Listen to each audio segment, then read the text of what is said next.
مرکز مطبوعات وزارت کارهای داخلی تاجیکستان روز 4 ینور سال 2024 خبر داد که نوار ویدیویی شهروند جمهوری تاجیکستان جلالوف زرانگیز سال تولدش 1984 استقامت کننده نویه شومنسور شهر دوشنبه که توسط شبکه اجتماعی اینستاگرام پخش گردیده است مورد بررسی قرار داده شد. از مشاهده نوار ویدیوی مذکور برمی‌آید که شهروند جلالوف در نزد تئاتر اپرا و بالت به نام صدرالدین عینی در مرکز شهر دوشنبه به فروش پفک مشغول بوده است و گویا ناظران منطقوی میلیتیا به تجارت شهروند جلالوف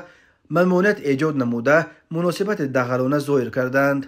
وزارت کارهای داخلی گفت این جوانزن سال 2016 در نزد تئاتر اپرا و بالت پفک فروشی میکرد و نواری که زرانگیز جلالوف در آن از رفتار کارمندان میلیتیا عرض و شکایت نموده است هنوز سال 2017 پخش شده بود و از طرف شخصان علایده هر سال در عرفه سال نو بازنشر می شود. باید تذکر داد که در دوام سالهای قید گردیده جلالوف زرانگیز غیر قانونی به خرید و فروش مشغول گردیده همچنین به افباشی دست زده از روی تشخیص طبی به کسلی روحی گرفتار می باشد. تاکید شده است در ردیه وزارت کارهای داخلی خود زرانگیز جلالوف برای شرح مستقیم قضیه دسترس نیست، ولی وزارت کارهای داخلی میگوید ضمن گذراندن سنجش خدمتی معین شد که ناظران منطقوی میلیتیا هنگام فعالیت خدمتی نسبت شهروند جلالوف یگان چاره غیر قانونی ناندیشیدند. اینچنین جلالوف زرانگیز 2 مرتبه برای صادر نمودن جنایت افباشی سال 2012 از جانب